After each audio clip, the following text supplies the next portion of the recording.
Bonjour à toutes et à tous. Alors aujourd'hui, pas de vidéo d'électronique, je propose une vidéo de jardinage. Alors en fait, j'ai acheté un broyeur il y a quelques années et ce broyeur, je le trouve tellement intéressant aujourd'hui que j'ai choisi de faire cette vidéo pour orienter les gens qui sont à la recherche d'un broyeur. Alors pourquoi acheter un broyeur? Se rendre à la déchetterie, pour la plupart d'entre nous, c'est quelque chose de compliqué. En plus, quand on taille la haie, quand on taille nos arbres, on a rapidement un volume de déchets végétaux qui peut être important. Ça veut dire qu'un seul aller-retour à la déchetterie ne sera pas forcément suffisant. Et dans mon cas, la déchetterie elle se trouve à 20 km. Donc ça veut dire 40 km aller-retour que je vais devoir répéter 2 ou 3 fois. Et en termes de consommation, en termes d'impact sur l'environnement, c'est quelque chose d'important. Beaucoup plus important, on va le voir, que ce que va consommer mon broyeur pour la durée dont je vais en avoir l'utilisation pour broyer les déchets que je vais broyer et que je vais vous montrer tout à l'heure. Alors, je vous rappelle une chose essentielle, c'est qu'en France, on n'a pas le droit de brûler les déchets verts. Alors enfin, le broyeur va nous permettre en même temps de valoriser nos déchets verts. Et les valoriser, par exemple, en protégeant nos plantations.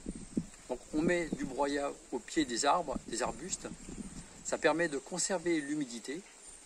Et donc en période de sécheresse, eh bien, ça limite la nécessité d'arroser nos plants. Alors tout de suite, on s'intéresse au broyeur que j'ai choisi. Ce broyeur, c'est un broyeur Bosch AXT25 TC. Donc c'est un broyeur de 2500 watts. Il existe également une version de 2200 watts qui est suffisante. Et on va l'ouvrir pour voir un petit peu l'intérêt de ce type de broyeur par rapport à d'autres broyeurs disponibles dans le commerce. Donc pour l'ouvrir, une petite molette ici, avec un système qui sécurise l'ouverture. À l'intérieur de ce broyeur, on trouve une turbine. Alors cette turbine, elle tourne relativement lentement, avec une puissance de moteur, je vous l'ai dit, qui est de 2500 watts, et donc un couple de 650 Nm. Ce qui est intéressant, c'est que cette capacité en couple va permettre de déchiqueter très facilement des branches jusqu'à 40 mm de diamètre.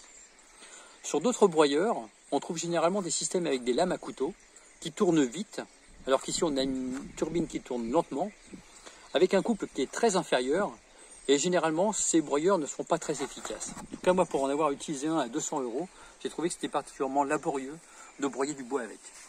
Notez une chose, c'est que les commandes se présentent ici. Donc sur ces différentes commandes, on a une commande pour pouvoir lancer le broyeur, une commande pour l'arrêter, une commande pour pouvoir faire marche arrière. Et vous noterez une chose essentielle, c'est que lorsque le broyeur est démonté, le système de sécurité signale qu'effectivement, il ne peut pas fonctionner.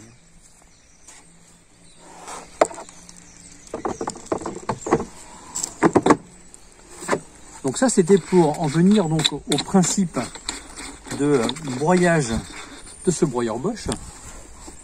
Alors, je rappelle que j'ai pas d'action chez Bosch, c'est vraiment parce que j'ai trouvé que le produit était intéressant que j'en parle aujourd'hui. Donc ce broyeur, on le branche directement ici avec une rallonge donc à l'arrière de l'appareil. Ça signifie qu'il faut déjà disposer d'une rallonge pour pouvoir l'utiliser puisqu'elle n'est pas vendue avec. Il n'y a pas de câble de fourni avec le broyeur. Il faut voir également que le broyeur dispose de roues à l'arrière qui permettent de le faire rouler. Alors je note un point qui correspond à un petit défaut de cet appareil, c'est que l'empattement entre les deux roues est relativement faible, et ça veut dire que la stabilité du broyeur n'est pas forcément exceptionnelle lorsqu'on le déplace. Donc dès que le terrain est un petit peu chaotique, il faut bien le tenir pour pas qu'il verse d'un côté ou de l'autre. Bien, on va pouvoir passer à la démonstration. Donc là, vous pouvez voir qu'on a pas mal de bois à broyer. Alors c'est pas forcément la bonne période pour la taille, mais on fait ça quand on a le temps. Donc ici, un épineux particulièrement pénible à transporter lorsqu'on veut l'emmener à la déchetterie. Ici, du romarin, donc on va voir qu'il est plutôt pénible à broyer parce qu'il part un petit peu dans tous les sens et l'introduction dans le broyeur n'est pas évidente. Ensuite, on va trouver la taille d'un arbre de Judée. Il y en a plusieurs petits tas, ce qui représente déjà un bon mètre cube de branches à broyer.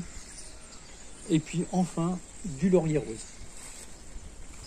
Donc je vous propose tout de suite de démarrer la démonstration. On lance l'appareil. pas très bruyant, beaucoup moins bruyant que les appareils avec lame à couteau.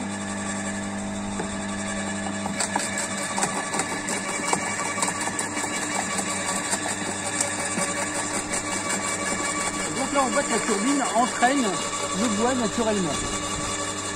Il n'y a pas besoin de beaucoup l'aider.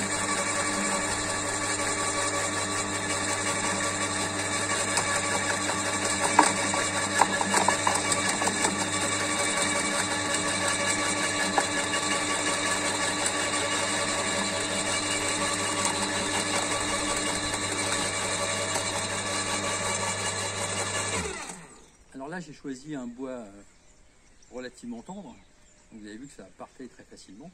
On va maintenant passer à quelque chose de plus difficile.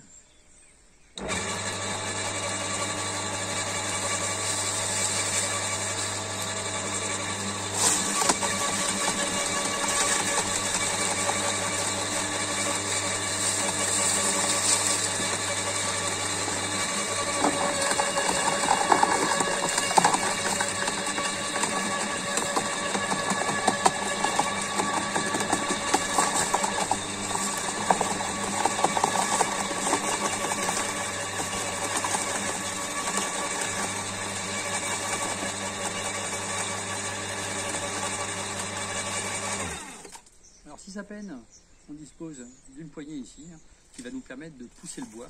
Alors c'est particulièrement utile avec les épineux, ça évite d'avoir à les manipuler à la main et de s'enfoncer les épines dans les mains même lorsqu'on est protégé par des gants.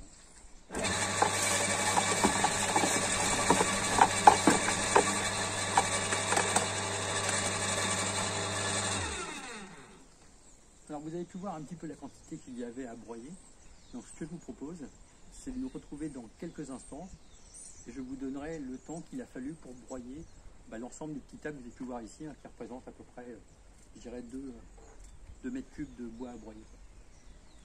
À tout à l'heure. Alors je reprends un petit peu là. Je viens de broyer tout le laurier rose. Peut-être du volume de bois qu'il y avait à broyer.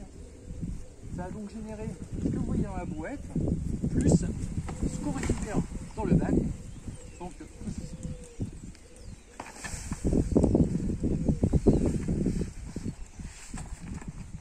Alors ces déchets, on va les déposer au pied de nos plantations pour les protéger et conserver de l'humidité à leurs pieds.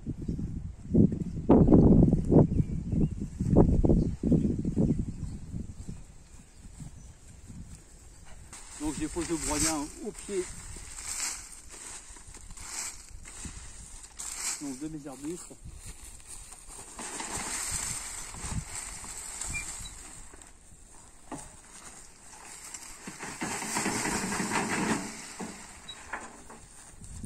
Bon, évidemment je fais ça un peu vite, pas forcément très bien. Enfin, mais l'idée c'est bien de montrer qu'on valorise les déchets.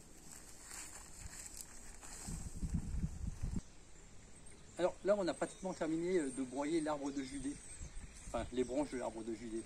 Il y avait un tas ici, il y en avait différents par là. Vous pouvez constater qu'ici, on en est à la 4e brouette depuis tout à l'heure.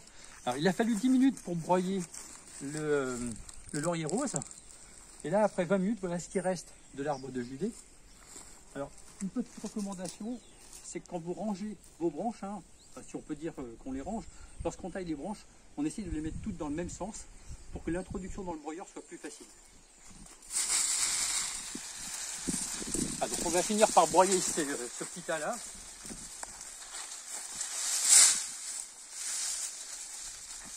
Et également vous montrer qu'il n'y a pas forcément besoin d'ébarquer les différentes branches qui apparaissent. On peut rentrer les branches entièrement comme ceci.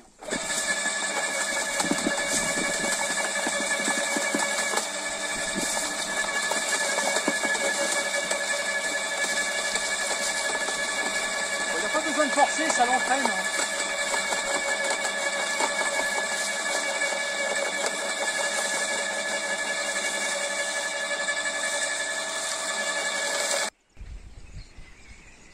Voilà, donc ça fait 1 heure, tout rond. Et on vient donc de terminer de broyer l'ensemble de ce que je vous avais montré. On a même rajouté la taille d'un petit laurier.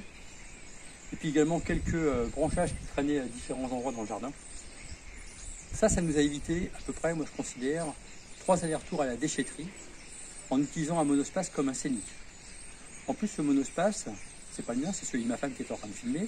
Il aurait fallu le nettoyer ensuite, parce que quand on met ce genre de branchage dans la voiture, généralement on récupère des blattes, des araignées, enfin tout un petit écosystème qui se plaît dans la voiture.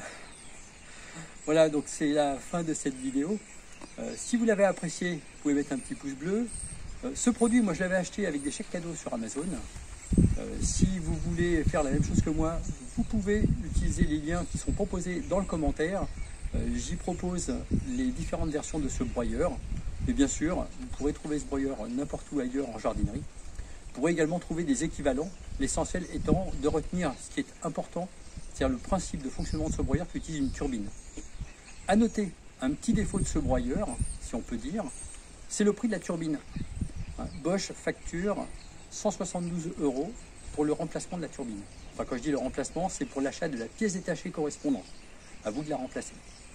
Je trouve que c'est pratiquement de l'obsolescence programmée d'une certaine manière, parce que sur les modèles les moins chers, qui sont à peu près 205 €, eh bien 170 € de turbine, c'est pratiquement le prix de l'appareil, et ça encourage les gens à acheter l'appareil plutôt qu'à le réparer. Et ça, c'est absolument anormal. Je trouve qu'une pièce comme ça ne devrait pas avoir plus de 50 €. Enfin, merci d'avoir suivi cette vidéo et à bientôt pour d'autres vidéos d'électronique, car je vous rappelle que ma spécialité, c'est plutôt l'électronique que le jardinage.